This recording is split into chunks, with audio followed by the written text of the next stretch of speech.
এবং সাথে সাথে পটুয়াখালী মেডিকেল কলেজের নাম শেখ রাসেল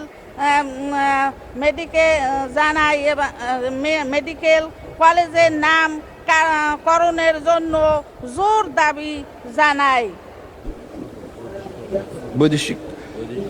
বৈদেশিক কর্মসংস্থান ও অভিবাসী সংশোধন বিল 2026 অবিলম্বে উত্থাপিত আকারে বিবেচনা করা হোক।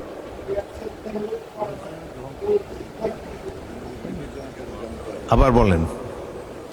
আমি মোহাম্মদ রুহুল হক, প্রবাসী কল্যাণ ও বৈদেশিক কর্মসংস্থান মন্ত্রণালয়ের। যে আসলে এটাই বলতেছে, আসলে ক্ষমতা এমন একটা জিনিস আর সম্মান অনেক ভিন্ন জিনিস। আজকে আপনার ক্ষমতা আছে কিন্তু সম্মানটা নাই। তো বিপিনুরের জন্য একসময় আমি নিজেও আন্দোলন করেছিলাম, যে পুরো ছাত্র সমাজ তার পক্ষে ছিল। আজকে দেখেন, কমার্সে গিয়ে দেখেন, তার ক্ষমতা আছে কিন্তু তার কিন্তু সম্মান নাই। তো আমি শুধু একটা কথা বলতে চাই আপনাদেরকে, আসলে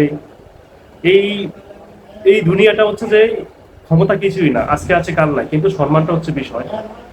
তো নতুন করে বর্তমান আসলে বাংলাদেশে নতুন করে ফ্যাসিস্ট জন্ম হচ্ছে, কিন্তু আমাদের এই বিপিনুর চোখ বন্ধ হয়ে আছে। কি তার চেয়ার চলে যাবে, আর চেয়ার দিয়ে কি করবো যেখান থেকে আপনার সম্মানও থাকে না। তো আমি বলবো যে বিভিন্ন দেখেন, যেমন রুমিন পারহানা পা চাটলে কিন্তু উনি আজকে অনেক উপরে উঠতে পারতো, কিন্তু আজকে দেখেন উনি পা চাটে না।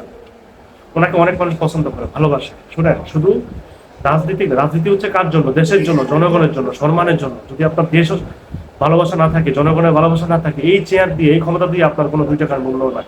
আজকে দেখেন নুরু ভাই, আপনার ঢাকা বিশ্ববিদ্যালয়ের একজন ডিপি, কিন্তু এক অদক্ষ মহিলা যে ক্লাস 6 পাস করছে, তার সাথে আপনাকে মানুষ তুলনা করতেছে। তো এই থেকে আপনার শিক্ষা নেওয়া উচিত। এখনো সময় আছে, জনগণের কাতারে ফিরে আসুন, মানুষকে ভালোবাসুন। সংসদে আপনাদেরকে ভোট দিয়ে পাঠিয়েছে দুর্নীতির বিরুদ্ধে কথা বলার জন্য, দুর্নীতির পক্ষে চুপ থাকার জন্য না। তা আমি মনে করবো আপনার প্রতিটা দুর্নীতির বিপক্ষে আপনি কাজ করবেন, অন্যায়কারীদের আপনার সংসদে আপনি প্রতিনিধিত্ব করবেন, তাহলে মানুষ আপনাদেরকে পছন্দ করবে। সালাম আলাইকুম, ভালো থাকবেন।